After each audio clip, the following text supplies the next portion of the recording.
Hi, thank you all for coming. So today basically I want to talk a little bit about injury-free training. Now be it endurance sport in terms of running, in terms of swimming, or in terms of cycling, there are a few principles that remain constant throughout, and I'll just cover a few of those. So without wasting too much time, let's get down into it. What are the common injuries that you normally see in runners, swimmers, cyclists? Some of them are common, like back injuries are common for runners and cyclists, whereas shoulder injuries are pretty unique to swimmers. Runners also get affected with shin splints, they get affected with knee issues from ITB.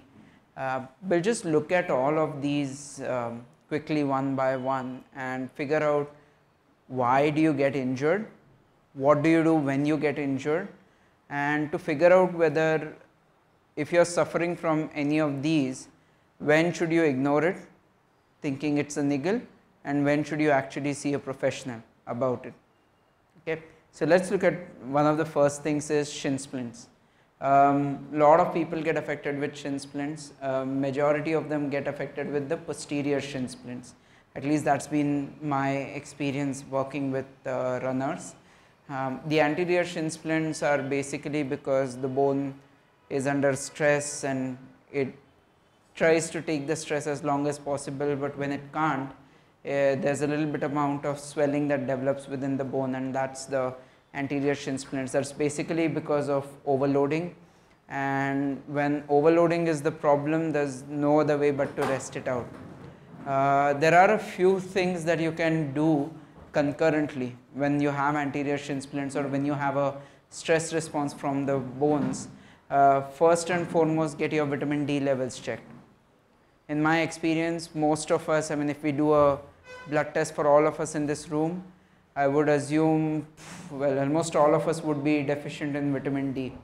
And deficiency to what extent? Okay, PV Sindhu, Olympic silver medalist, right? Jan of 2015, her vitamin D levels were so bad, so abysmally low, that she went up for a jump smash, landed and cracked her foot bone, and she was out for 4 months. Since then, she by herself has been getting her blood checked every 3 months to ensure that her vitamin D levels are well and truly normal. But that's a lesson hard learned for her. I hope none of us have to go through that. If you do get a stress response in your bones, get your vitamin D levels checked. That's been the big issue that I have faced. Another of my athletes is a race walker. He walks 20 kilometers, Olympic event, race walking event. He walks 20 kilometers in 1 hour 20 minutes, roughly. Yeah, he walks 150 kilometers per week, 25 kilometers per day. That's a lot of stress that he goes through. His vitamin D levels were low, not abysmally low, just marginally low, but that was enough, and he landed up with a cracked bone. And it took him such a long time to recover, he couldn't make it for the 2016 Olympics. He finished 10th in London, and we had big hopes from him, but yeah. So vitamin D deficiency is a big problem in our country, despite being rich in the sunlight. So if you do get any kind of issues with your bones or even your muscles, where you find your muscle recovery is hampered, where from one training session to the next you don't recover, your muscles are still sore, one of the big issues could be vitamin D. However, if your vitamin D levels are normal and your bones are still aching, there is a stress response in your bone, then well, you've just been pig-headed, and you need to cut back on your training and allow it to recover and then build it back up in a better way. The second most common thing that I have seen, in fact, I've seen posterior shin splints are far more common than anterior shin splints. Posterior shin splints refers to your tibialis posterior muscle. It's a muscle right next to your foot bone, and it becomes really painful. And one of the reasons for that is quite a few of us, even experienced runners who've been running for 10, 15, 20 years, their ankle either moves less or moves too much. Either of those cases will cause the muscle to pull. Okay, it gets pulled in the wrong direction and it gets very sore.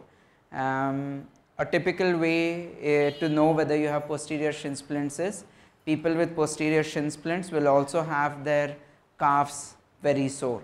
So if you have a shin splint and your calf is extremely sore, then it's usually the posterior shin splint. It has to do with the muscle and not really the bone. Okay. The next thing is anterior knee pain, pain in the front of the knee. Now it could be two reasons why you get knee pain. Hang on. I guess there are a few people filtering in. Yes, okay. So the second thing could be anterior knee pain, which is pain in the front aspect of the knee. Either it could be just below the kneecap, which is usually because of the patellar tendon getting inflamed. That again is because of a loading response, that you've been slightly pivoted and pushed your knee too hard. Or it could be around the kneecap, spreading onto the inside, which means there's more, there's a little bit of swelling under the kneecap, and that usually is because either your hip control is not normal, like your core and your glutes are not strong, or your foot and ankle is not moving right. So foot and ankle not moving right can actually give rise to posterior shin splints, anterior knee pain, extending right up to ITB syndrome, back pain. Some studies have shown that anterior knee pain can also affect the way you breathe and even jaw pain. I only saw one report on that, so I can't substantiate it. But yeah, people will find all kinds of reasons. For running, it is important to know that if your ankle and foot mechanics is not right, it can cause knee pain, it can cause hip and lateral thigh issues. Otherwise, if the pain is not around your kneecap but just slightly below it on the patellar tendon, it usually means that you are loading your knee too much and you need to cut down on the volume and intensity and then gradually build it back up. Okay. The next common injury that I have seen is outer thigh pain, thigh on the outside of the thigh. Some people call it ITB syndrome, some people call it TFL, some people call it vastus lateralis. Whatever it is, it's usually because of abnormal loading. If your leg is not landing properly, if you are crossing the midline, if your hip and core control is bad, it causes your muscle to overwork, and when your muscle overworks for any number of reasons, it gets sore, it gets painful, and then it starts affecting your running. Now this outer thigh pain is also pretty common in cyclists, or should I say not in pure cyclists, but cyclists who also run, or triathletes or duathletes. The reason for that is in cycling your legs never cross the midline. You're always cycling, your pedal always goes down straight, it never crosses the midline.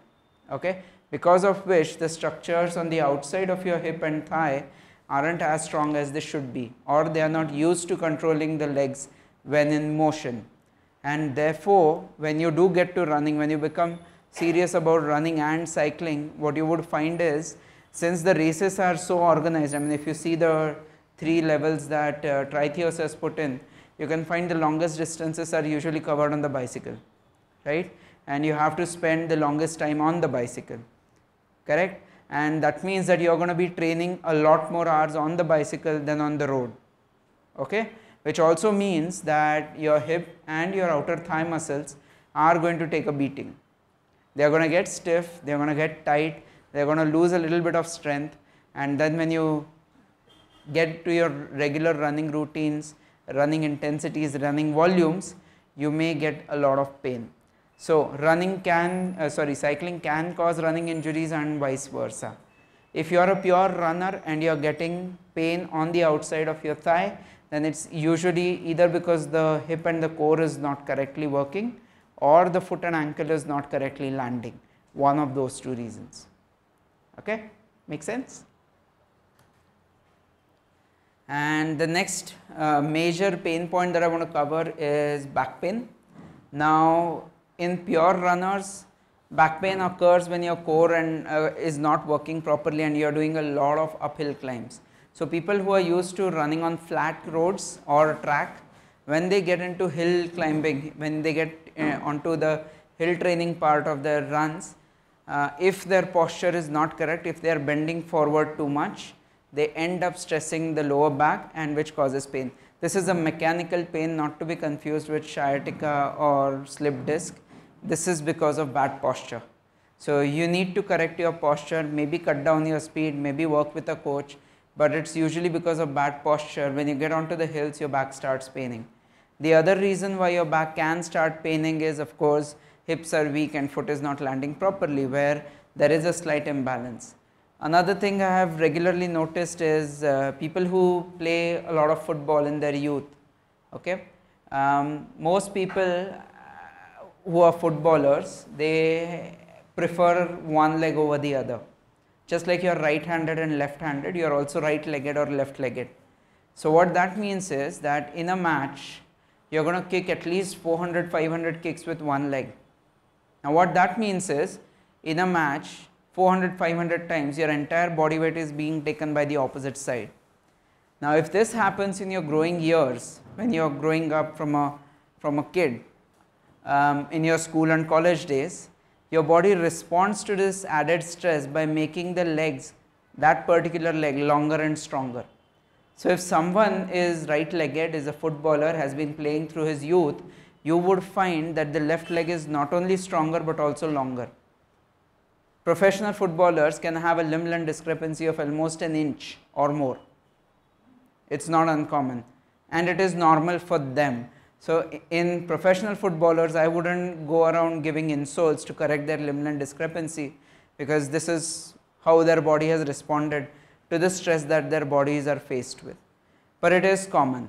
However, for amateur athletes who are into running, who are into cycling, this limb-length discrepancy can cause problems and needs to be fixed, and one of the problems it can cause is back pain. Make sense? Now coming to swimming injuries that I have seen, one of the most common injuries is injury to the rotator cuff, okay, at the shoulder. Now the problem with that is our shoulder joint is the most mobile joint in the body, and it has sacrificed stability for mobility. What I mean by that is the two bones are not very congruent. One bone, so if the hip joint is like this, the shoulder joint is like this. Okay, the shoulder joint is, the cup is very tiny, which allows the shoulder to actually move through a lot of movement, and the control of the joint is done by soft tissues. Sometimes when your rotator cuff muscles are not strong enough, or they are not correctly being activated in the right scheme, then what happens is the soft tissue surrounding the cup sometimes gets pinched, sometimes gets torn. One of our top swimmers, who is right now training in Mumbai, she is a patient of mine, and she has a rotator cuff tear. Unfortunately for her, the tear is not big enough that she can get operated, nor is it tiny enough that she can just forget about it. So she is going to have quite a few months of serious rehab in front of her, which needs to be supervised. And the reason why it needs to be supervised is because we are all born lazy and our body cheats. So if you are not able to do a certain activity, your body will find a way of doing it. How many of you have seen people with shoulder injuries? You ask them to raise the hand, they never do it this way. Okay, they go up to there and then they go there. Have you seen that?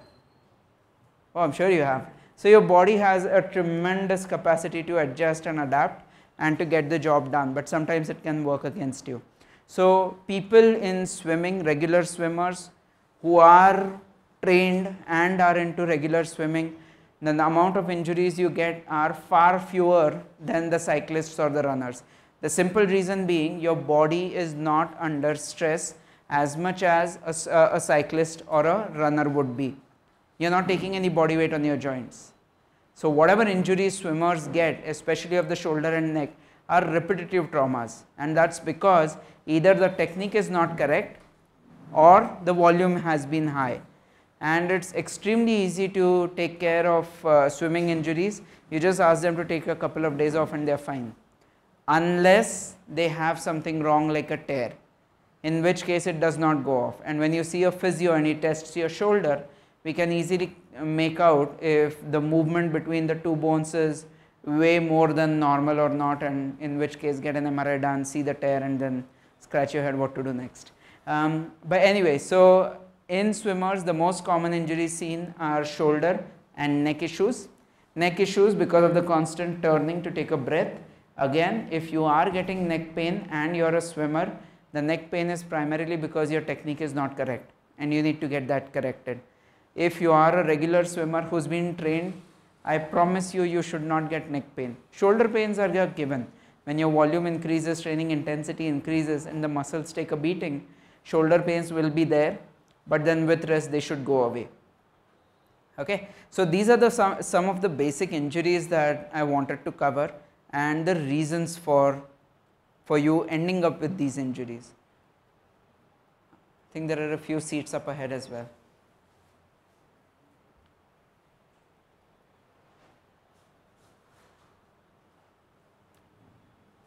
Come ahead, sir.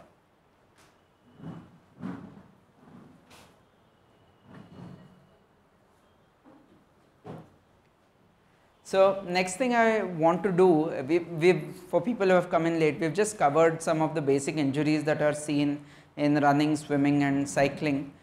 Swimming, it's usually the neck and the shoulder. Cycling, it's the back because of sitting in a very bad posture for a very long time, and sometimes because the hip and the thighs don't really move across the midline, it can cause knee pains and lateral hip pains.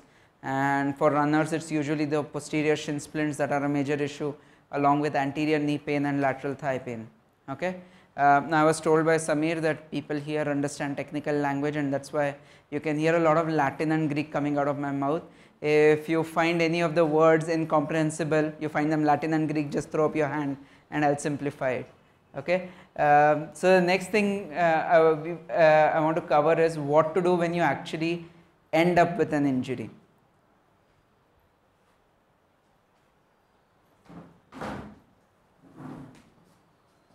So what to do when you actually end up with an injury. Now there are a few basic precautions that most of us know. I mean, if you get injured, you have to ice the area, you have to rest it, you have to gradually start strengthening it, and then you have a tapered return to sport where you slowly but surely build yourself back to where you were. Clear? Pretty simple. There are a few more things that you can do. When do you actually see a professional about your injury? I guess we all know that we try not to go to a professional as long as possible. We try to just chalta hai. Okay, rest it out for a couple of days, you're fine. You get back into running, it starts hurting again, you take a few more days off, it's fine. Then you maybe change your shoes, it's fine. Then, you know, and suddenly you're 6 months down and 2 months away from your big race, and then you realize things are not going to plan. So when should you actually see a professional? Okay. Now there is this 1 to 10 basic scale, pain scale, where 0 means no pain at all and 10 means such severe pain that you can't even get up. Okay. People who have had a twisting ankle injury would know what I'm talking about when I say 10 on 10, right? You can't get up, you can't move, you have to be carried off the pitch. So when the pain is, say, midway between that, where the pain is there but not so bad that it hampers your movement, when it's say 5 on 10 and it lasts, you know, only for the duration of your exercise, and then you go home, you take a shower, you rest, get back to work and the pain is gone, it's a niggle. Okay, it's just a niggle, and you need to sort it out by doing strengthening, stretching, warming up properly, and allowing your body to adjust to the increased work rate. However, if the injury is more than 5 on 10, or if it is lasting for more than 24 hours after your run, okay, say you've gone for a normal run, normal cycle ride, normal swim, and there is pain in your shoulder, in your knee or your ankle or your back, and it's pretty significant, it affected your run, cycle, swim, it actually made you stop and come back home, and even after 24 hours of rest and ice, it's not going away, okay, or it's not reducing in intensity whatsoever, then you are in trouble and you need to see a professional. So any change in the intensity of pain more than 5 on 10, or in the duration that the pain lasts, more than 24 to 36 hours, you need to consult a professional.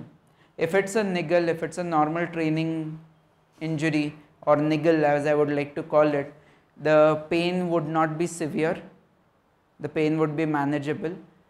You can rub it off, walk it off, so to speak, and after you stop training and come back home and put some ice on it, it should reduce. If it is not reducing significantly enough, it is affecting the next training session, then definitely go see a professional, because you have done something more than what your body will allow you to do. Does that make sense? So next time you guys land up with pain, don't ignore it. Study it. See if it is lasting for too long. See if the intensity is too much. And then you'll know whether you actually need to see a professional or not.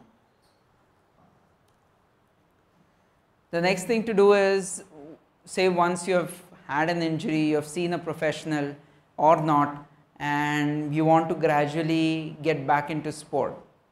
Okay? First and foremost thing is to allow enough time to recover. Okay? One of the biggest problems I have with my athletes is they don't want to rest. They don't want to allow enough time to recover.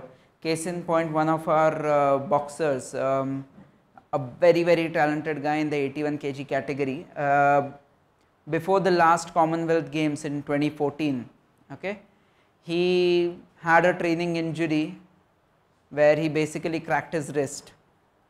Okay. One of the reasons for that is that our boxing gloves are very badly designed, extremely badly designed. In boxing, the gloves, the fist doesn't turn in like this. Okay. The fist stays out like this inside the glove. So what happens is, when you hit a hook, your thumb is exposed, and if you miss it, it can get cracked and the whole pressure comes on your wrist. So he cracked his wrist. He had a wire inserted to hold the bones together, and he was in the national team for the Commonwealth Games. So he goes to his doc 3 weeks after the wire has been inserted, saying, "मुझे Glasgow खेलने जाना है, आप निकाल दो." So he has the wire removed, goes and fights in the Commonwealth Games. In the very first bout, in the second round, he feels something crack, and of course he ends up losing. Comes back, rests for 4 months, hasn't gone to the doctor again, rests for 4 months till December, at which point my company started supporting him, and he said he is pain free because he had just won the nationals gold. Just rested for 4 months. He's so good that in India he doesn't have that much of a competition. He won the nationals gold, and we supported him, and he said, "I want to go abroad for training." I said, "Perfect, let's get a CT scan done first." We were all tied up, busy, fault on our side. We didn't get the CT scan done in time. He goes abroad for training, cracks it again, comes back. That's when the CT scan is done. That reveals that 2 of his bones are cracked. Right, and we got it operated from one of the best hand surgeons in the country. We decided to fuse the joint. That was also done. Again, patience is lacking, so he gets back into sport quickly again. Okay, just after 3 months. 6 months later, he has to undergo another surgery because he's cracked it again. So at this point, we finally made him understand that you're not getting a third surgery. You better make sure this one works. And thankfully 2 months back, in his first comeback tournament, international tournament, he won the gold. So yeah, not bad. But this attitude of not allowing enough time for recovery is not just prevalent in elite athletes, it's prevalent in all of us. How many of us are stuck in traffic and just want to honk and get past the bum in front of you? Right? We are all a little impatient. But when it comes to injuries, you do need to have a healthy dose of patience, right? Normal tissue healing times are anywhere between 3 to 6 weeks. You crack a bone, it takes at least 6 weeks to heal. You rupture a ligament, it can take longer. Knee ligaments, ACL rehab, ACL repairs, right? It takes 3 months before you can walk normally and start going to the gym. Forget about return to sport, that takes 6 months. The reason being, some of the ligaments don't have a very good blood supply, and if your fresh blood is not coming in to repair the damage, the recovery takes longer. Wrist, another joint with poor blood supply. Okay, so you have to be a little patient when it comes to recovery. If your doctor says 4 weeks, better listen to the doctor. Okay, you try to do it in 2 weeks and well, good for my business, but definitely not good for you. Okay, so one of the few things that you have to remember, yes, there are a couple of seats here if someone wants to come.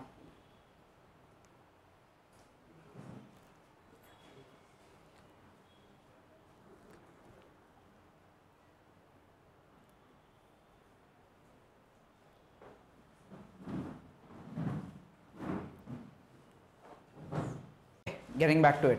So recovery and rehab, one of the first things you have to do is you have to allow time for recovery, and then depending on the extent of the injury, it can take anywhere between a few days to several weeks. Okay, and one thing to remember is whenever you get injured, okay, there are two things that happen, actually three things that happen. Firstly, your body becomes weak. Whichever part was injured, it has become weaker than what it was when you got injured. That's the first part. Second part, your brain forgets how to use that part correctly. Okay, so the neuromuscular connection sort of becomes blurred. Okay, and thirdly, there's a psychological component to every injury that lasts more than a few days. So there are three things you have to get back to. So as soon as you want to get back into whatever sport you are doing after an injury, as a rule of thumb, always start at 50% of where you were, and then depending on your body's response, go up. Now if it's just been a niggle, I'm talking about injuries, not niggles. Niggles last for less than 24 hours and that doesn't affect you. But when you are having an injury and you are getting back, that's going to take some time. It's going to take a few days to a few weeks. Start at 50% and build yourself back up. That will allow two things to happen. It will take care of the fear aspect where your brain doesn't want to use that part. And the second aspect it takes care of is the neuromuscular connections. Now how many of you have heard that when you get an ankle sprain on one side, you tend to twist the same side again and again? Have you heard of that? Does it happen to a few of you? Right? The reason for that is after you injure your ankle, when you twist your ankle, the information going from the ankle to the brain gets affected. Okay? The brain doesn't know where your foot and ankle is. So given the beauty of our roads and our traffic conditions, when you are not paying attention to your feet, when you are paying attention to something else, you are going to twist your foot and you are going to land up with injury again and again. So all those who have had an ankle sprain previously, just do a simple test at home. Stand on the normal side on one leg, cross your hands, close your eyes for a few seconds, usually 30 seconds, and then do the same thing on the affected side, and I promise you the affected side will be far worse. Okay? So proprioception or joint sense or this ability of the brain to know where your joints are, after an injury this information gets blurred and your brain doesn't really know where your foot or ankle is, and that leads to further future injuries. So allow time to recover. It takes a few weeks. You will need conditioning, you will need strengthening for that area. You need to ease yourself back into the game, and you have to work on these ancillary psychological aspects of slight fear and lack of sensation, lack of knowing where your foot is. Does this make sense? Yeah? Now the next thing to do is how to avoid injuries altogether. Okay? Now we have seen what injuries happen and it takes a long time and it can be pretty frustrating. I had a patient who basically fell off the motorbike and had a traumatic injury, had an ACL repair done, went through a proper rehab process, very diligent, very disciplined, went through 4 months of rehab, got back into training, and the first day of training he's doing the hurdles, okay, the small ones, not the proper hurdles, just some hurdles to see how far he can go about it. He does it, he records this, and his friend calls out to him that, you know, it looked good. He twists on the spot and cracks the opposite ACL. That's just bad luck, right? You can't avoid such injuries, unfortunately. But there are a few things you can do to ensure that niggles don't proceed to become injuries. and when you do get injured, you don't get re-injured. There are a few things you can do. The biggest thing you can do is conditioning. Conditioning, conditioning, conditioning. You have to go to the gym or to the field or to the yoga class or Pilates or CrossFit, whatever fits your fancy, but the area that was injured needs to be strengthened. If it's the ankle, then the ankle mobility and stability needs to be improved. If it's the knee, the muscles controlling the knee, everything from the hip to the foot need to be strengthened. If it's the back, then the core muscles, the glutes need to be strengthened. If it's the shoulder and neck, then trapezius, rotator cuff, chest, back, all of it needs to be conditioned. So conditioning, conditioning, conditioning. One of the things that are very common is people overestimate their abilities. Okay. I'm sorry, but I see a lot of patients who are not ready for it and decide to do a half or a full, right? Now, if you are an average runner, not a slow bum like me, but an average proper runner, you should be able to do a full marathon around 4.5 hours to 5 hours mark, right? That means that you're going to be hammering your feet on the concrete roads for 5 hours. Is your body strong enough to take that punishment? If the answer is no, then maybe we should meet after the class and I can give you my card. Okay, because you're going to get injured. So unless your body is conditioned to take the punishment of whatever event you're practicing, you are going to get injured. So give enough time to get up to there. Okay.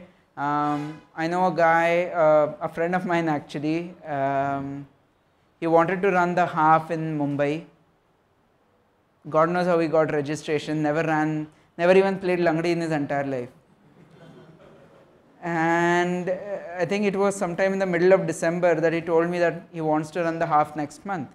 I said, very good, what are you doing for it? He says, abhi tak to kuch nahi kar raha hu, dekhte agle hafte. He did it, he did 21 and he has not run since because he's been injured, right? He did 21 in 2.5, 3 hours, walked, jogged, did whatever he could and somehow crossed the finish line, and that was it. He's hung his boots and he's gracefully retired from the sport. So anyway, so he wasn't ready, and we all come across a number of people who aren't ready. So my best advice to everyone is, if you are taking part in a competition or if you are doing this for a hobby, you should enjoy it. If you are in pain, you're not really going to enjoy it, right? None of us is going to beat those black horses from Kenya and South Africa, right? We are all doing this for fun. So have fun, okay? Condition yourself, make yourself strong enough to actually be able to participate and do your stuff properly without pain or suffering. Okay, so conditioning, conditioning, conditioning. The second thing to do is, if you're serious about it, you need to get into a proper training plan, which means you need to consult a coach, okay, who can understand your limitations, who can understand the duration from now till the day of the race and can give you a properly planned training program. Now just getting a training program is not enough, you can get one off the internet, okay. The training program has to be customized.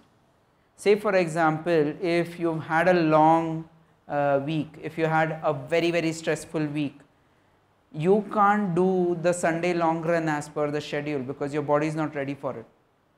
In which case you need to get back to your coach and tell him, sorry sir, I've been very busy this week, I've had only 30 hours of sleep this week, I haven't had food, I've had pet kharab ho gaya, soya nahi, traveling hua, I can't do the long run. A coach will be able to guide you better. A coach will be able to tell you, no, that's okay, we'll do this, we'll do that, next week we can do a little bit more. So after you have done all the conditioning, you still need guidance, and if you are serious about it, if you are serious about running, cycling, swimming, you need a coach. Especially for swimming, you definitely need a coach, because unlike running and cycling, swimming is not something that we are naturally born into.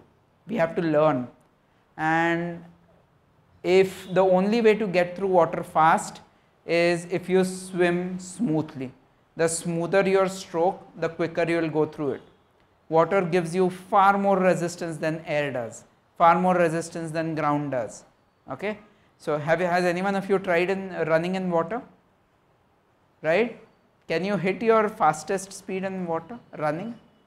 Okay, even waist deep water, can you hit? Not at all, because water offers a lot more resistance. Yes, it supports your joints because of buoyancy, but it will not help you swim faster. So if you want to swim fast, pain free and actually do a good timing, you definitely need a coach to correct your technique. Okay, and the last thing is you have to be aware of how you step up your training plans. How much do you train this week? How much do you train next week? So people usually are pretty ambitious, like my friend who decided to do the half marathon, right? They are pretty ambitious and they think they can take it, but usually they can't. So I'm going to show you something called as acute versus chronic workload.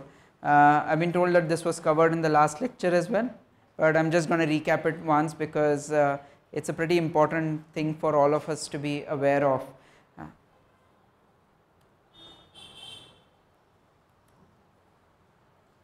So when you talk about training load basically means how much have you trained for the week. Okay, I'm going to give you a simple equation to calculate your training load for yourself, and I want you guys to do it today. How many of you know of this scale, rate of perceived exertion scale?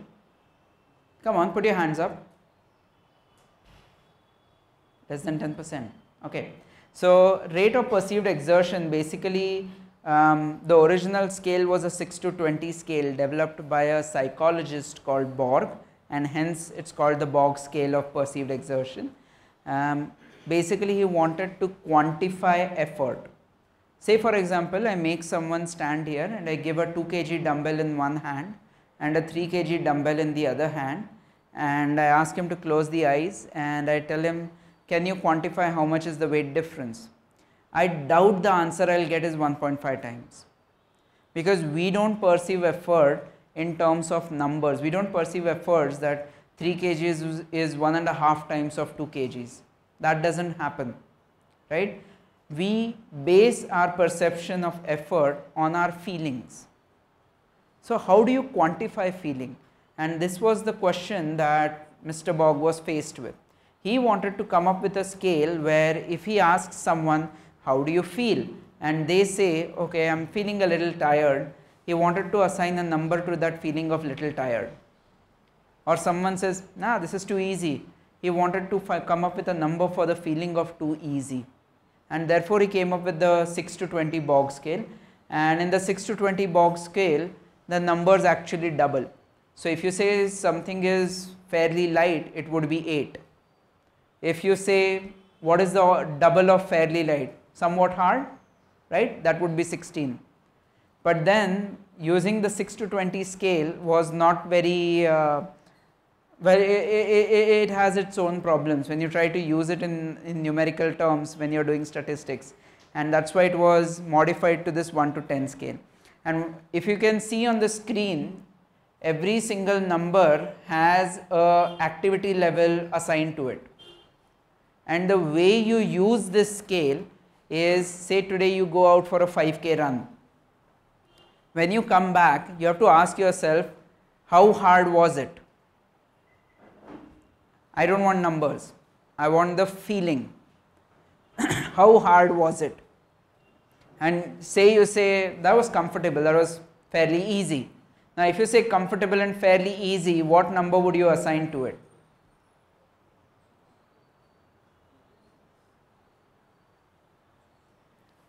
Come on guys. Around 2 to 3, correct? Is that fine? Say it's been a very hot and humid day and you have done the same distance in the same time, and you ask yourself how hard was it? And this time the answer is, nah, it felt a little hard. Today was a bit hard for me. What number would you assign to it? Close to 6, right? So this is how you assign the numbers. You don't assign it based on, on a 1 to 10 scale, how do you feel? You ask yourself how you feel and then you assign the number to it. That's one of the biggest issues that I have found with people using the RPE scale. they ask, name a number between 1 and 10. It's not about the number, it's about the feeling, and once you know the feeling, you can assign a number to it. Is it clear? Now let's do another exercise. Say that in the first instant when you went and ran 5 kilometers, you did it in 30 minutes and you felt quite comfortable. Okay? So what is the duration of effort? 30 minutes, right? So what is my workload for the day? 30 into 3, which is 90 units. That's my workload for the day. The amount of minutes I have spent working out into whatever number I have assigned to the feeling. Okay. So now you may say, how can this be objective? Time is objective, correct? And the feeling, you will be extremely surprised, but the rate of perceived exertion correlates extremely well with your percentage maximum heart rate, with your percentage Vo2 max, with your breathing rate, and also with the oxygen consumption, oxygen saturation, I'm sorry. So studies after studies have shown that although this is a subjective information, when you assign numbers to it, it correlates extremely well with some very, very objective measures like heart rate, like oxygen consumption, oxygen saturation, respiratory rate, and you can take it as a valid measure. So if you want to calculate, now calculate for the second part. You've gone out for a run, 5Ks, you've again done it in 30 minutes, but this time it was very hot, very humid, and you reported it as, that was quite tiring. I feel a little tired today, that was hard. And you assigned a number of 6 to it, right? So what would be the workload for the 5K run in the second example? 180 units, right? Now that part was easy to understand. This is what we call the sessional RPE, which means the training session time into intensity. In the first instance, you did it 30 minutes into 3. In the second instance, you did it 30 minutes into 6. Clear? Everyone is clear? Now we are going to see how we use that to calculate our weekly and monthly workloads. Okay. Now say you have trained in a similar fashion for 1 week.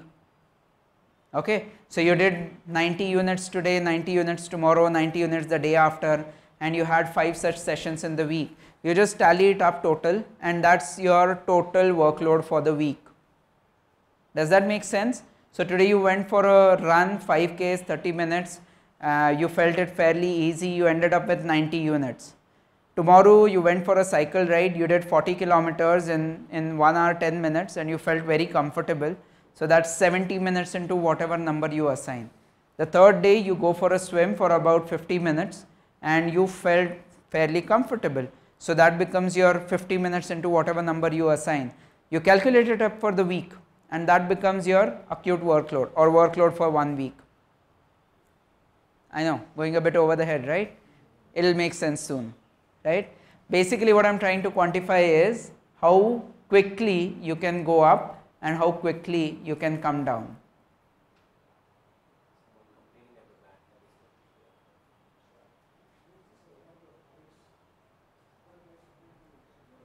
Sorry? If you switch this off, then the recording. It's okay, right? You can switch it off. Switch it off. Ah, switch it off. No? Ah, okay, cool. It's okay, I'll read it out for you. Okay, acute workload is sum of load across a 7-day period. That is, if you have gone for a training session 5 days a week, you just calculate for each of those 5 weeks, add it up, and that becomes your acute workload. Okay, so let's say in week 1 you did 1,000 units. In week 2 you did 1,000 units. In week 3 you did 1,000 units. In week 4 you did 1,000 units, right? So your average for 4 weeks becomes 1,000 units, and that's your chronic workload. The ratio of the work you did in 1 week to the work you have done in the last 4 weeks becomes your acute to chronic workload ratio, right? So in athletes we use this very often. So if I am 6 weeks from a tournament and at the tournament, the week before the tournament, I want an athlete to be doing 3000 units of effort. Okay, I can't get him to 3000 on day 1. There has to be a plan how I can slowly increase his workload to reach where I want it to reach, and we can calculate it backwards by using the acute and chronic workload ratios. So what does, how can you actually use this in your training? So say you are 4 weeks from a race, okay, and you need to reach 2000 units of training at the race. Today you are at 1000. Can you go to 1300 next week and 1600 the week after that and finally 2000 after that? Can you? Well, let's find out. The sweet spot where if you increase the training by 10%, your chances of injuries go down. If you increase the training load by less than 10%, your chances of injuries go up. And if you increase your training load by more than 10%, again your chances of injuries go up. So the golden number is around 10%. So if you have done 5 sessions of training this week and your total training load is 1000 units, you should be aiming for 1100 units next week. Simple, right? So the main point of confusion I face when I talk about acute and chronic workload ratios is people ask me, matlab aaj main kitna karu? That's the usual problem. People love to have definite numbers. Whereas this is about how much can your body take. Now, if you remember, I told you your body is a cheat and we are all born lazy. Okay? Your body always tries to compensate and adjust and throw the weight somewhere or the other so that you can still get the work done. Similarly, when you get injured, it doesn't happen on day 1 unless it's a traumatic injury like an ankle sprain. Okay? It doesn't happen on day 1. You have started running or you have started swimming, the shoulder is slightly sore, you ignore it, your body movement changes slightly, you're pain free. Changed body movement again puts a stress on your body, you change it a bit more, again you are pain free, and you keep changing until a point where your body can no longer adjust and it lands up with a severe amount of pain. In order to avoid that, you can't think from one session to the next. You have to think of how much training you have done per week, and this is what it allows you to calculate. Okay? Now I can see a lot of blank faces, so I'm going to repeat it again. Let's assume today you guys, everyone has got a pen and paper or at least their mobile phones for a calculator. Right, take them out. Keep them on silent but take them out. Okay, now let's assume the first day, you're going to do 5 sessions this week. The first day you go for a run for 30 minutes and at the end of it you feel slightly tired. What would be the number you assign to it?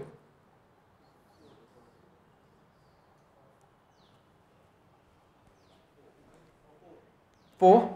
So what would be the sessional RPE? 120, note that down. Okay, let's stick to one sport for ease of calculation. Second day, you do the same distance, but it's hot and humid and you feel more than slightly tired. It was very tiring. You needed to come back and have a seat. So what is the sessional RPE? 180, note it down. On the third day, you decide to do only 20 minutes, you are short on time. But you decide to run harder.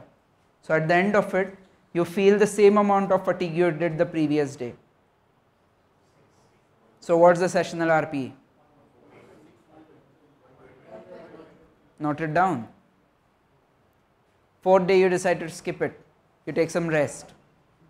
Fifth day, you are again going and you decide to go cover up for the 2 previous sessions and do a slightly longer run. You decide to run for 40 minutes and you are feeling fairly comfortable because you took your own time.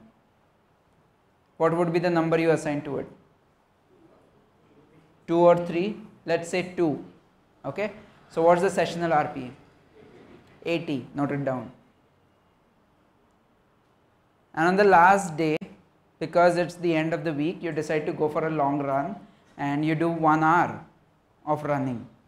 Okay, and at the end of it, you are feeling okay, not too easy, not too hard. What would be the number that you assign to it? 4. So what's the sessional RPE? 240, note it down. So for this 1 week, theoretical 1 week, how many units have you done?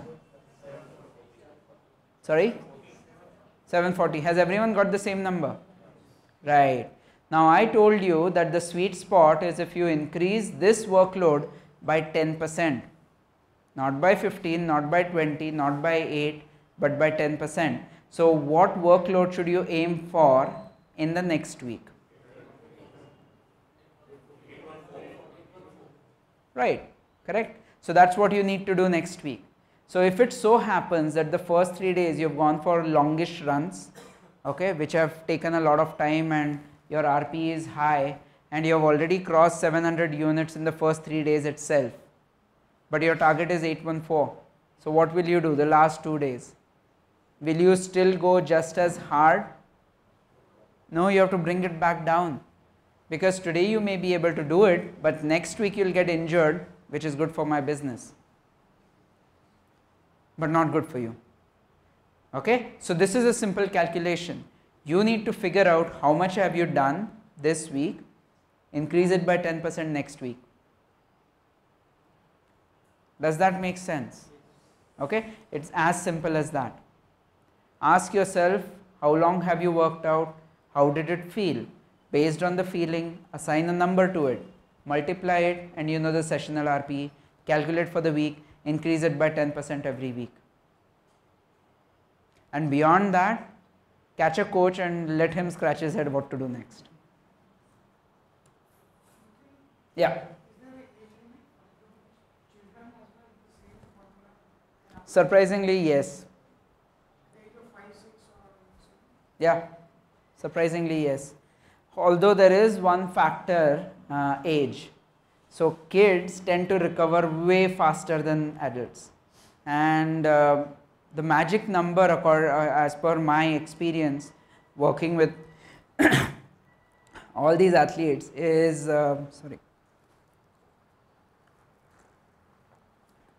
25 years of age. That's the magic number. Okay, it's extremely surprising. You take boxers, badminton players, swimmers, shooters, archers, athletes. At 24 years of age, they can get away with abusing their body as much as they want. 1 year later, they can't. I know, bad news for all of us, right? But that's something that I have found. As soon as you cross 25, your recovery mechanisms slow down. And therefore, it takes slightly longer for you to recover from a hard training session than you did a few years ago. Which is why in an aging athlete, what we focus on in highly competitive athletes like a Mary Kom or like a Saina, what we focus on is conditioning. So if you think about it, these guys train for a profession. So they put in 2 sessions a day, 7 days a week. That would make it 14 sessions a week. Nobody trains 14 sessions a week, they do 10 to 11 sessions a week. Okay? In those 10 to 11 sessions a week, before the age of 25, around 7 sessions could be technical workouts on the court or inside the ring or in the pool or on the track, and 2 or 3 workouts would be in the gym for conditioning, for recovery, rehab, etc.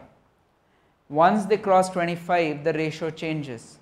They do maybe 4 or 5 sessions as technical workouts, and almost 50% of the time is spent getting their body in shape. The basic funda being that a Mary Kom is not going to forget how to throw a punch. But if she is not fit on the day of her competition, then what was the point? So as you get older, you have to pay a significant amount of attention to conditioning than to pure exercise. So people who get into running, say after the age of 35, yes, initially you have to get it into your system, first 8 months, 9 months, 10 months, allow your body to fall into a rhythm, develop a proper running style which doesn't hurt you, which is smooth, which is comfortable, which you can easily maintain. But after that, if you want to go harder, faster, if you want stronger finishes, you need to pay attention to conditioning, because if your body is not ready and if 1 week before the race you are not at 100%, then your entire race and expected PB comes into jeopardy. Okay, and this is one simple way in which you can do that. Just calculate how much you have worked out this week, increase it by 10% next week. And if you have the advantage of working with a coach, then you can forget about doing this and let the coach worry about stepping up and stepping down. Another issues that we face is sometimes, well, we have a lot of festivals in this country, right? And sometimes during Diwali and during summer vacations, you tend to drop everything and go off for a couple of weeks. So suddenly what's happened is your workload for the last week, 2 weeks has been 0. You come back from 0 workload and get back into training, doing what you were doing 2 weeks ago. And then suddenly your acute and chronic workload has gone through the roof. It's not a 10% increase, it's more than 200% increase, because you were 0 last week. Okay, that can't be allowed to happen. You have to step it down. And if you do that, like you come back from a break of a week or 2 weeks and you start exactly where you left off, you may not get injured in the first week, because your body has got a tremendous capacity to adjust and adapt. But you will get injured in the 3rd or the 4th week. And that's a documented fact. It's not something numbers I'm pulling out of a hat. These are documented facts. If you suddenly increase your training load after a break or after an injury, the first 2 weeks you will still be able to carry on. Your body has got tremendous capacity to adjust, but then it breaks down. The 3rd or the 4th week is the most telling point, when your capacity gets exhausted. However, as with everything, there is a good news and a bad news. If this was the bad news, the good news is you have 4 weeks in which to correct your acute to chronic workload ratios. So if you've been pig-headed and in the first week after your return you have suddenly done a lot of work, and you calculate at the end of the week and you find, I think I did too much this week, you still have 2 weeks to cut it back down so that you don't get injured. Does that make sense? Right? You have to be aware of how much load you are putting on your body every single week so that you can figure out what to do next week. Okay.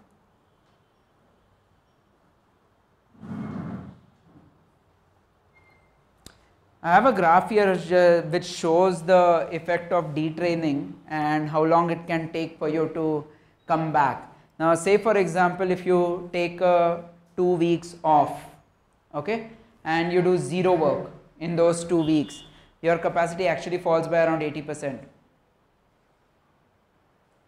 80%, that's how much you have to cut back down. You have to begin at 20% and build yourself back up. However, if those 2 weeks you've been doing at least 50% workout, here it shows 40%, and it hardly takes 2.5 weeks for you to come back to your full intensity. But if you have dropped down to 0, it will take a very long time, over 8 weeks for you to come back. So unfortunately, destruction is always faster than construction. If you have built up something over a period of few weeks, like 6 weeks, 8 weeks, 12 weeks, 4 months, and you have taken 2 weeks off, you have pretty much set yourself back by 2 months. Okay, so my suggestion is, if you are planning a vacation, carry your boots with you and do at least a little bit, at least 30%, 40% of your workloads, and that will reduce the amount of time it takes you to get back to where you were. Okay.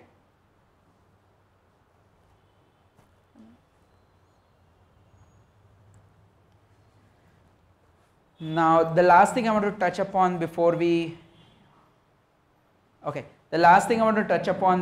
go on to question and answer session is a little bit of self-promotion, importance of assessments. This is my area of expertise. Okay, so as Samir mentioned, I'm a physiotherapist and sports scientist, and I'm not a coach. I didn't train Mary, but I was responsible for keeping her fit.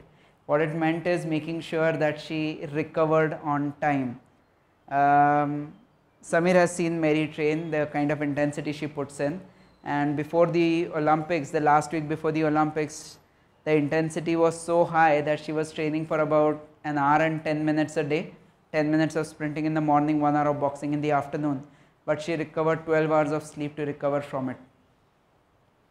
If she didn't sleep for 12 hours, when you knock on her door the next day morning, she'll be opening the door like that.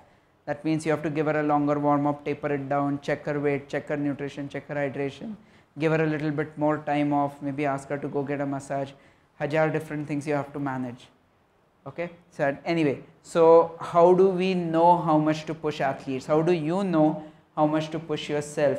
You need assessments. Okay, there's a reason why we have 4 exams every year in school, to know where you stand. Okay, unfortunately, when you come to sports, the assessments are not just for the kids; they're also for the teachers. So it's a very good way for the coaches to know whether what they are doing is correct or not. Say you do an assessment, you find out that you have a badminton player whose agility is not that good. You have put in drills to improve the agility. You test him after a month, and if the agility has not improved, that's not a mark on the student, that's also a mark on you. Okay, which is why people are skeptical. Okay, so whenever I have to test athletes in national camps, I have to do it a little bit secretively, not tell the coach what I'm doing. So I just tell them, sir, thoda sa testing kar raha hu, that's it.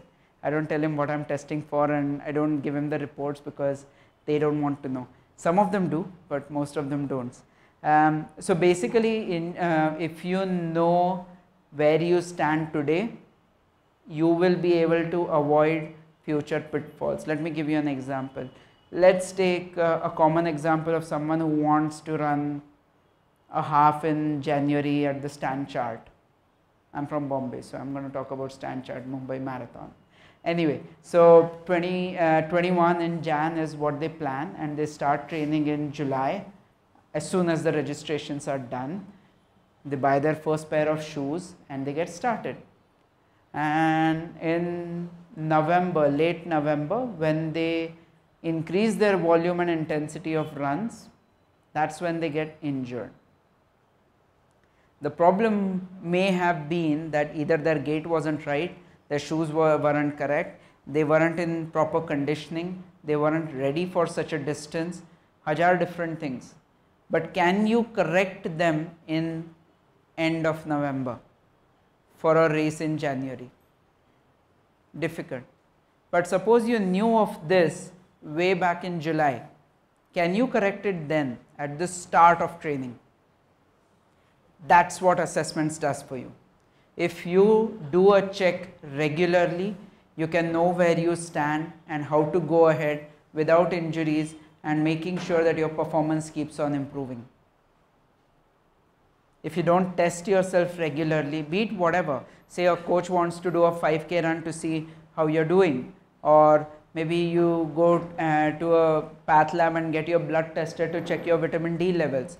All of that is assessments, and the more you know about yourself and your fitness levels, the better suited you are to fight any kind of challenges that come in your way, whatever pitfalls that may come in front of you.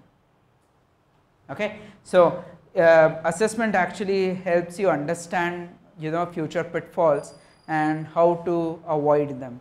And at my center in Mumbai, I have started a sports science lab which has a lot of toys to help athletes of various disciplines, and I'm just going to play a short clip for it. Like I said, this part is going to be self-promotion, so bear with me.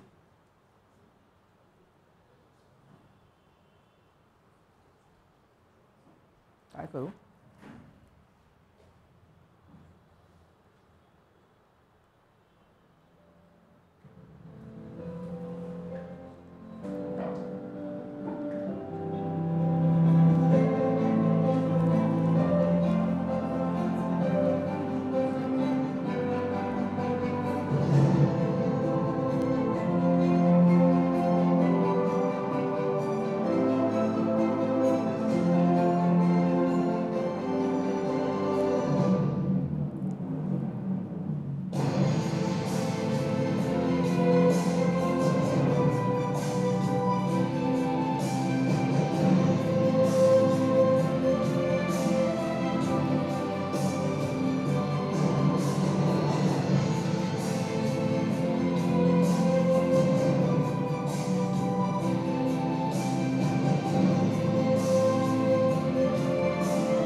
Yeah, that's about it. So, questions? Yes. Dr. Mate, my question is regarding the RP. Suppose in one particular week you do moderate level of exercise for 7 days and your total score is say 1000. Next week you can go to 1100, adding 10%. So is it okay if I don't do anything for the next 6 days and do 1100 on the 7th? Yeah. It'll be very hard though. But that is okay. Yes. But it will be very hard because if you're not ready and you suddenly decide to do 1100 in one day, you might be doing like a 24-hour run or something. It might take a very long time at a very high intensity to hit 1100. Because if you think about it, if you're doing at RPE of 10 and you want to do 1100, that's 110 minutes of exercise. That means you'll be exercising for close to 2 hours at your heart rate being, at your age predicted maximum at Vo2 max, and I don't know anyone who can do that. But yeah, you can try. Yeah. No problem. On certain days when you get up, you are rested for say 3-4 days, you feel energetic, you are quite fit, very flexible, and you go for the run. You do it. On certain days in the morning when one gets up, one is not that flexible, feeling little tired. Correct. One goes for the warm up, does 20-30 minutes of warm up. Then one is what comes back to the same level of flexibility to do your. Correct. So this situation is in fact better. In the morning when you get up, you are feeling all okay to go for the run. And the other day you are feeling tired, but you are still doing it after 20-30 minutes of work. See, unfortunately, if you want to improve, you have to grind through the good. Yeah, his question is that on some days you feel good when you go for your training, and on some days you don't. So, is it okay to train when you don't feel up to it? Now, the unfortunate reality is if you want performance improvement, you have to work through the bad days. Okay? There's no option. I mean, if you are living in Mumbai and you say, I don't want to run in the rain, you'll be home the whole week. So, unfortunately, you do have to subject yourself to times when you're not feeling comfortable. And this acute to chronic workload will help guide you in how much should you actually push yourself. So, on days that you are not feeling up to it, your RPE will be high, okay, and you will hit your sessional RPE pretty quickly. On the other days when you are feeling fresh, you will actually be able to go on longer without feeling the same amount of fatigue. So, this workload calculation will actually help you know how hard you can push yourself. But if you want performance improvement, you have to grind it through the bad days as well. Perfectly true. Yes.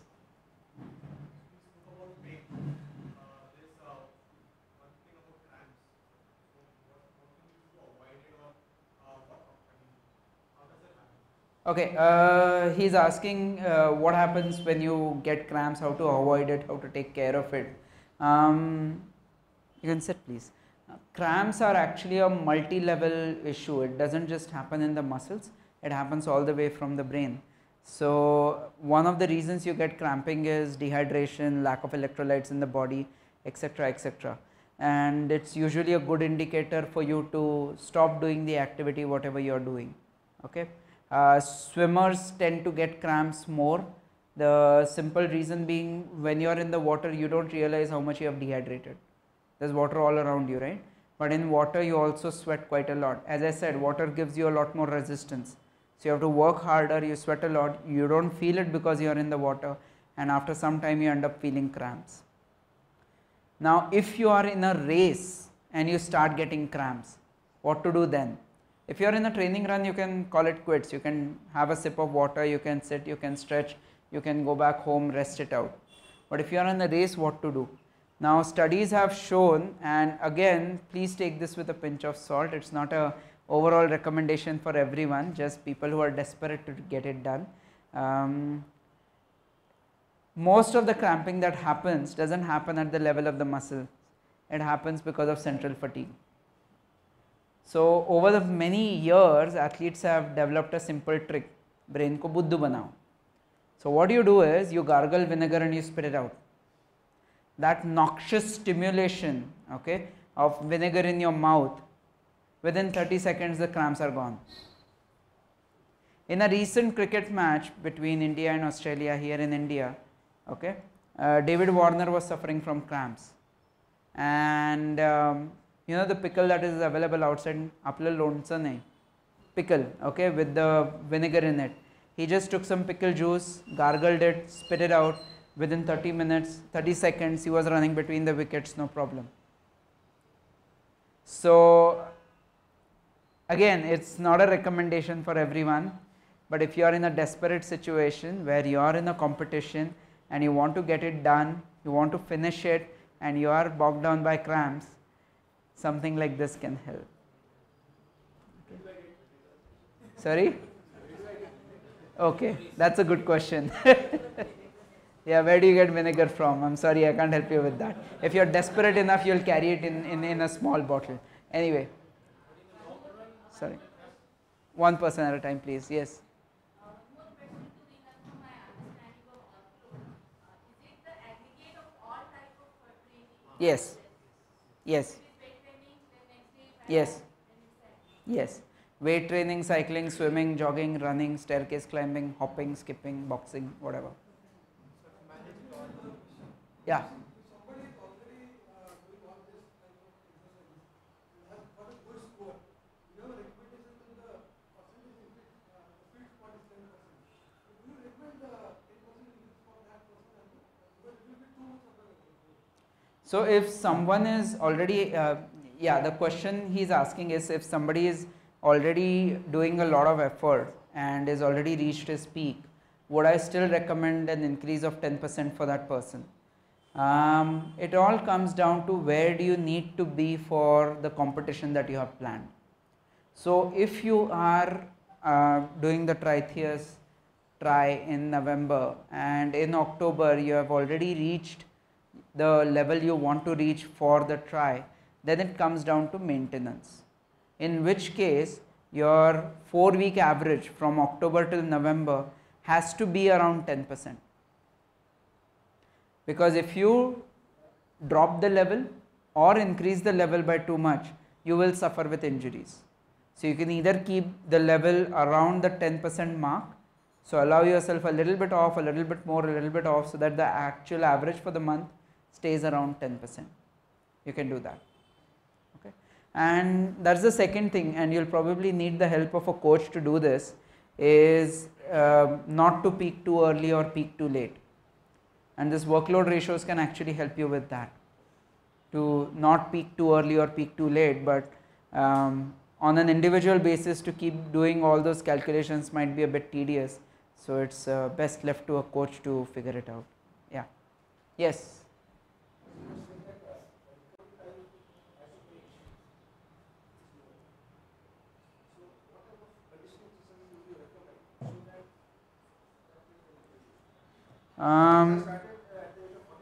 Yeah.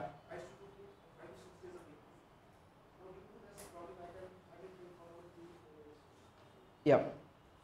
So his question is that as I mentioned, your recovery slows down as you age. So can something be done to, or exercises be done to help improve recovery? Not exercises per se, but there are a few other things you can do. One is you have to train smart, meaning that if you are able to train just 2-3 days now, you have to make sure you are able to reach the workload that you otherwise want to. Secondly, you have to pay attention to your diet, pay attention to your vitamin D, pay attention to flexibility, rest, sleep, a number of hours of sleep you get in a week, pay attention to your iron intake levels, multivitamin levels.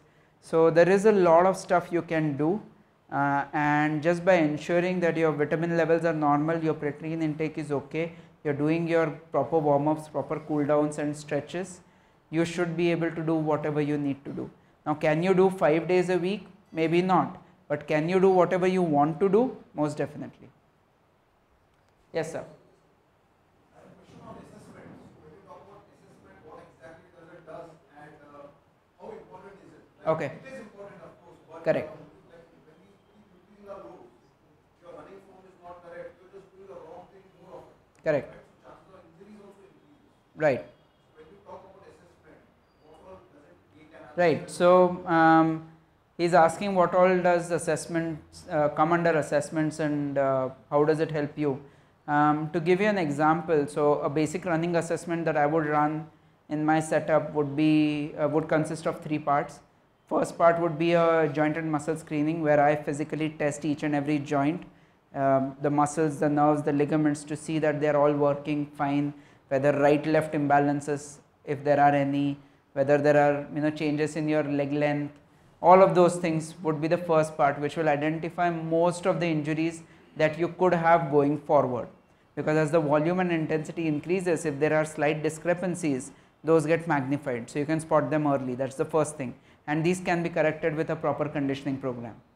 The second part would be to do a gait assessment, where you use pressure plates and videos to actually check how the body moves through the air and how the pressure goes through your feet when you actually land.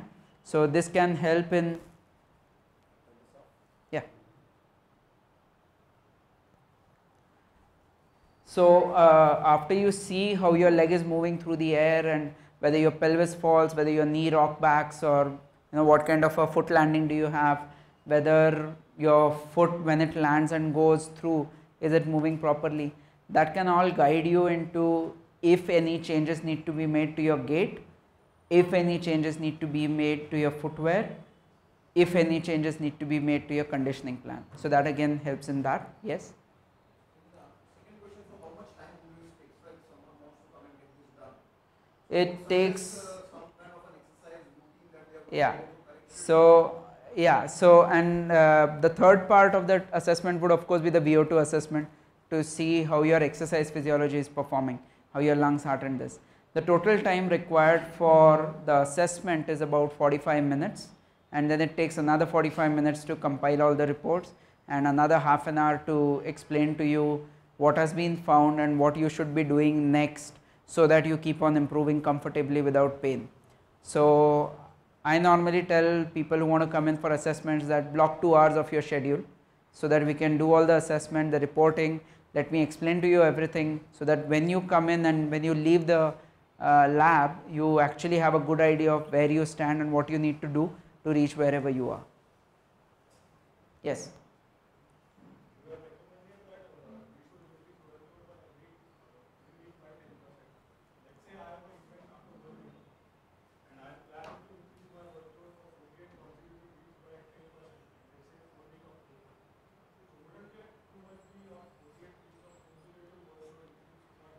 Absolutely. So this is why I said that you first need to know where you need to be for your event, and then work towards it.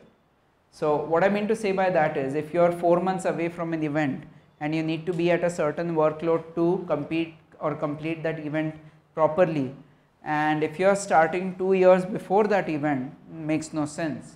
You might as well do a lot of conditioning, do a lot of cross training, so that you are where you need to be.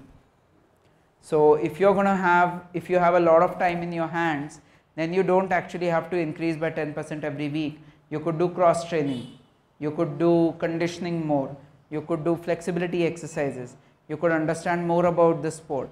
You can do a lot of stuff which doesn't increase your workload and still maintains you in a good shape. This workload training usually applies to people who are trying to increase too quickly and people who have a definite aim. So if you are aiming for a race in January, you need to know where to be in December, in November, in October, in September, and you can place it accordingly. But if you are aiming for a race in January 2020, okay, then you don't need to worry about the workload ratios today. You can start worrying about them after a couple of years. Is there a relationship between the race day workload and the peak workload? There is, but it is different for every sport and it is different for every athlete. So again, it requires the help of a coach to help you identify that.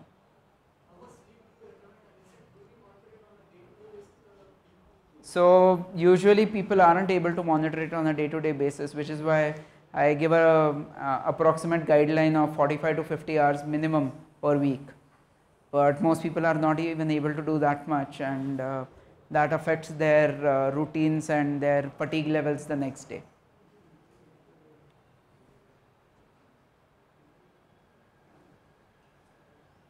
Yes, anyone? Yeah. When some injuries stay forever and like some past injuries, the body starts adapting and moving to adjust with that injury. So later on it affects your performance and if that injury occurs again and again. So Some injuries are not fixed forever.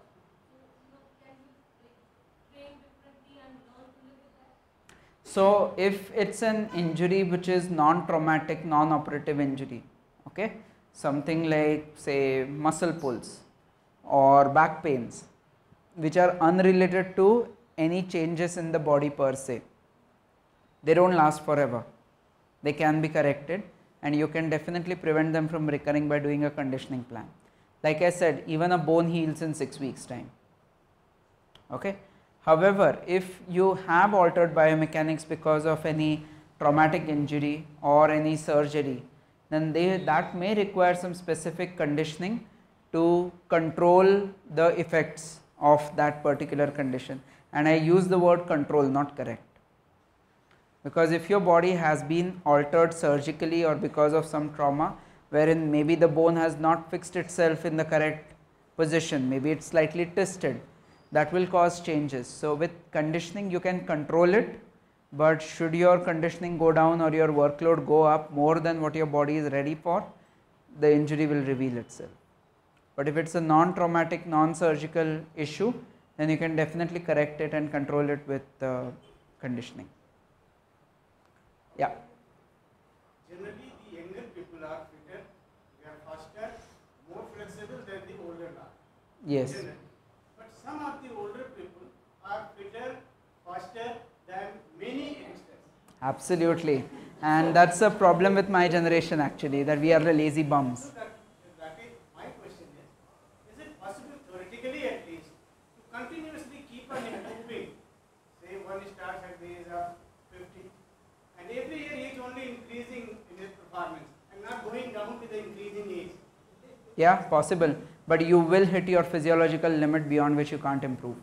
Everyone's physiological limit is different. Okay. So you will keep on improving until you hit your physiological limit and no more. So for some people that limit is high, some people it is low. And based on your limits you will go up to that. That's it. It will differ from person to person. Yes. Yes.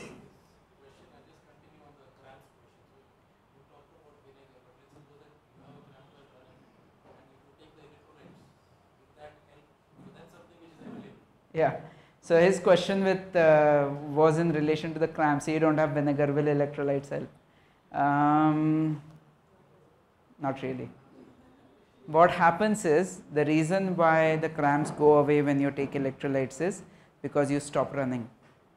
You stop running, you take a sip of water, you stretch out a bit, and what happens because of that is your metabolism drops. If the body gets a little time to recover, and that sort of gets rid of the cramps. But you will also notice that once you've had such a appearance of cramps, you cannot hit your momentum again.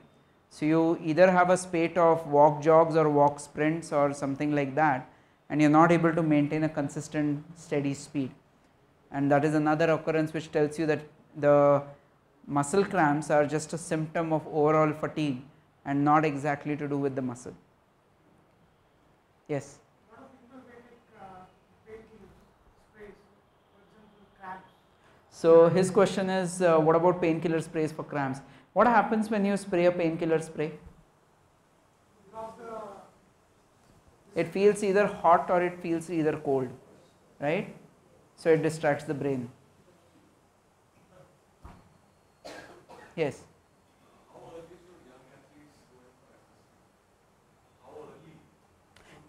So his question is, how early should young athletes go in for assessment? It purely depends on the sport. So I have had gymnastics girls come in at age of 8 and 9 and I've had shooters come in at the age of 24. So it purely depends on the sport. In badminton, the earliest you can come in is between the age of 12 and 14. Sorry? Footballers between the age of 9 and 12. Sorry? It depends on where do you want to reach. Depends on where do you want to reach.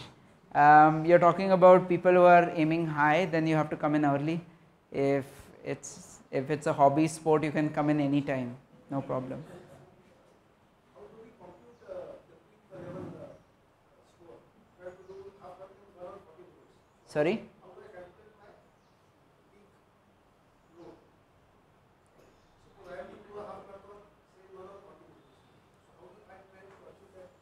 How do I compute the peak load? Right. So you want to know what peak load you need to reach to run a half marathon in 140, right? You need to catch a coach. The reason being, on the day of the race, the load on the day of the race, just figure out what your RPE was, assign a number to it, multiply it by the time you were running, and you have your load for the day. So it will be a sessional RPE, the same way you calculate. So 100 minutes into whatever RPE score you gathered. Yes, sir. Does running cause knee injury in the future, and what is the conditioning required to avoid that knee injury? Okay, so does running cause knee injuries in the future? Well, pretty much anything can cause any injury in the future. Having said that, there are ways in which you can control it. So as I mentioned at the beginning of my lecture, knees are usually affected because of two reasons. One is you're loading the knee too quickly. That's one. And the second is either there is something wrong with the foot and ankle or something wrong with the hip and core. So if you do conditioning for the foot and ankle, conditioning for the hip and core, make sure the knee is strong, and running should not really cause knee injuries. Now if you are talking about degenerative changes and arthritis 20 or 30 years down the line, exercise by its very nature reduces or limits the effects of degenerative changes to an extent. But as you get older, you do have problems with reduced recovery, you do have problems with muscles not becoming strong enough, and then eventually you do end up with arthritis. But exercise is the best way we know to avoid these or reduce the speed at which these changes set in. Yes?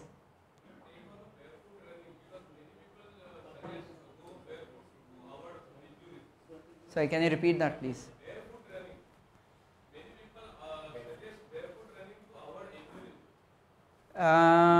Okay, on this front I have slightly different opinions.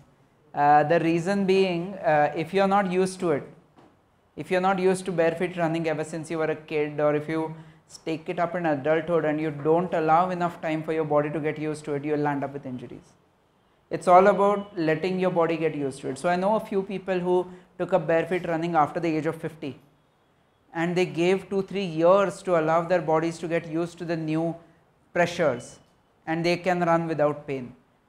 At the same time, I know people in their 20s who just started barefoot running one fine morning and landed up with all sorts of injuries.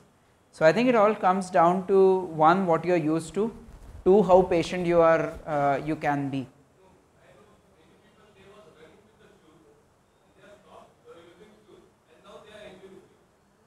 Can happen. Maybe their shoes weren't the right fit for them.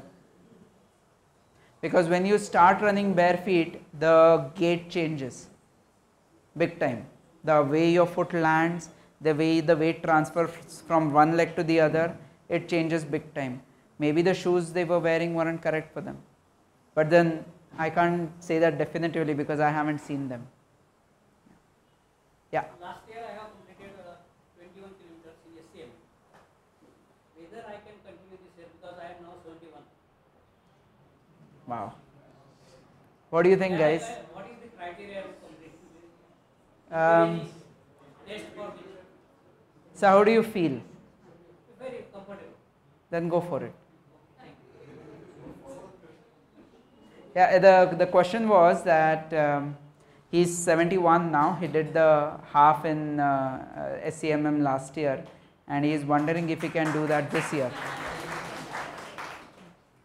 So my answer is, if he feels up to it, then he should definitely go for it. Yeah. What kind of conditioning or exercises do you recommend for plantar fasciitis? Okay, plantar fasciitis is a condition which basically there are plenty of reasons why you get a plantar fasciitis.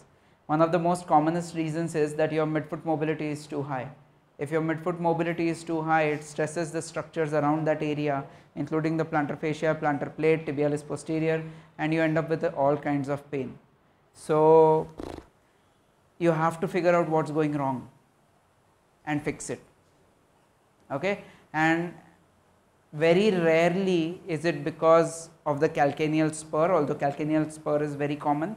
Very rarely is plantar fasciitis only because of calcaneal spur. It's usually something else that is going on with the ankle mechanics, and you need to see someone, figure it out, fix it, and that will help ease the plantar fascia pain. Yes?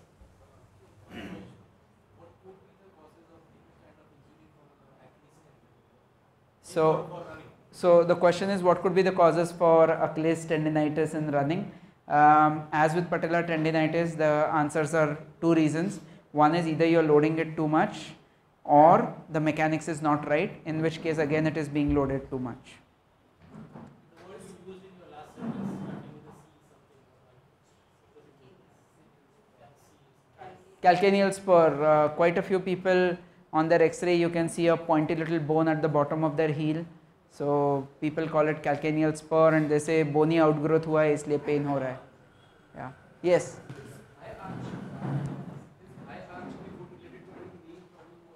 Yeah, high arch can cause knee problems.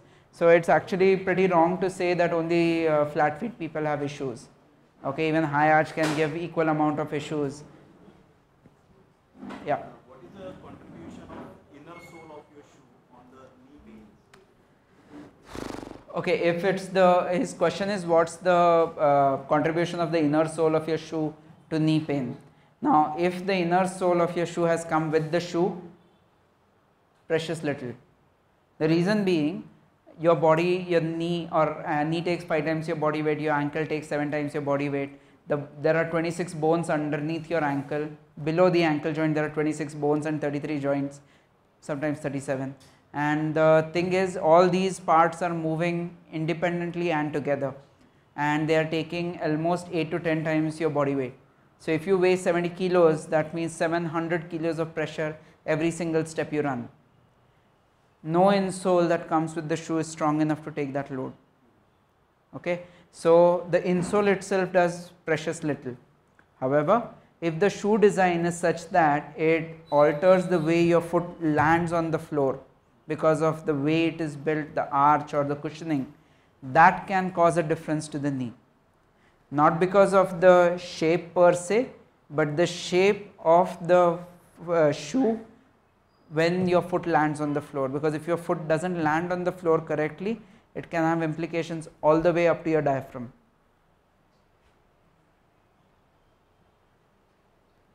Yes.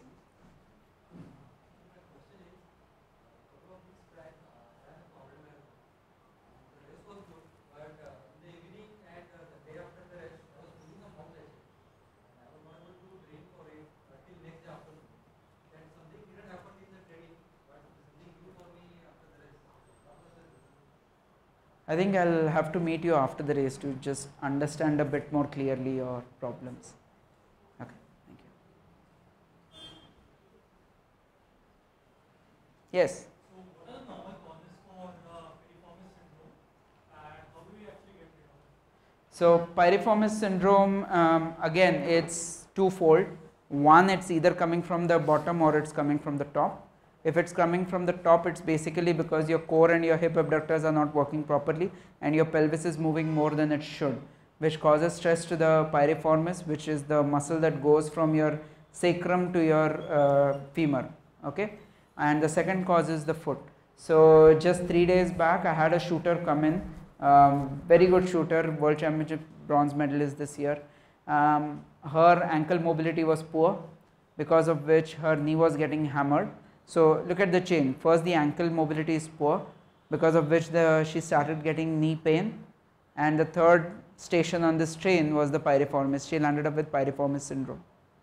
So the piriformis by itself does not really get affected unless there is a contributing factor to it. So you have to fix those problems. You have to find it out what's wrong and you have to fix it. Oh yeah, yeah. If you know what's wrong, you can easily fix it. Yes.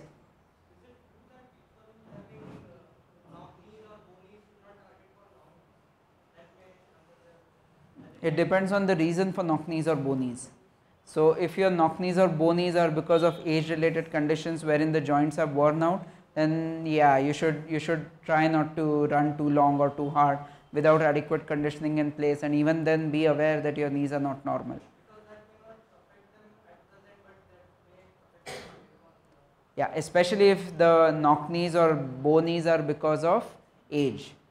However, quite a few children in India, and you might have seen some of our top badminton players, they have bow legs and the bowing starts below the knee. Okay, and studies have speculated that this is probably because of low vitamin D levels in childhood, where they are jumping and hopping and moving around. So there is a lot of stress on the tibial bone, but there is not enough resources to cover it up, and that is why they end up with slight bowing. In that case, they do not have a problem. You can go ahead and do long runs. But if the bowing is at the knee joint itself because of any degenerative conditions like arthritis, then you need to be careful.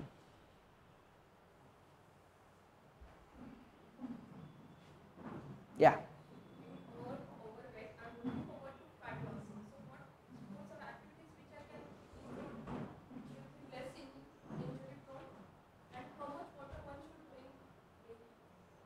You can drink 20 liters a day without any problem, but at least 5 to 6 liters is recommended. And secondly, if you want a low impact exercise which causes weight loss, swimming. Brilliant. But when you swim, you have to remember to keep a bottle right next to the pool so that you can continuously keep sipping water. Because as I mentioned, one of the problems with swimming is that we sweat a lot and we don't realize, so you end up being dehydrated. You come out of the pool and your brain interprets dehydration as hunger, and you come out and you have vada pav, and that doesn't help you. Yeah.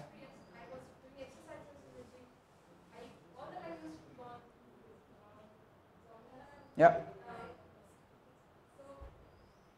To date, nobody has really found out why we yawn. I'm sorry, I can't help you on that one. Yeah. Yeah, two reasons. Either the gym was particularly boring or particularly not well ventilated. So then we really don't know why. Yes.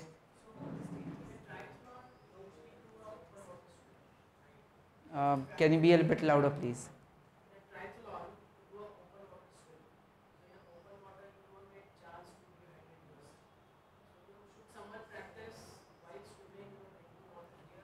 In a triathlon, the swimming portion is the shortest. So if you do the sprint distance, that's only 750 meters. If you do the Olympic distance, that's 1.5, and the third distance is 1.9. You should be able to cover that in less than 45 minutes. So you can have a sip of water before and after. And swimmers don't like to admit it, but we also have during. So I myself have had seawater inside me and it's been okay. It's not particularly tasty though. Yeah. What is the cost of assessment at the meetings? So it depends on what all assessments you need. So maybe we can have a chat afterwards. The whole thing, it costs 7,000.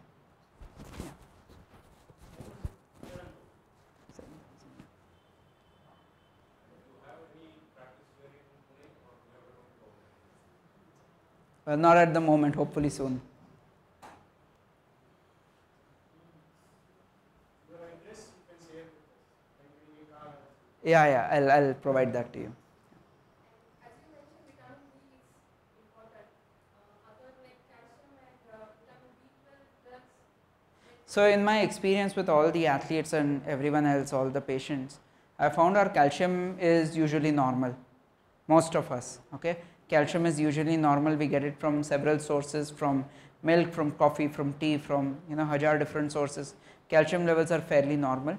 The big issue I have had is with vitamin D.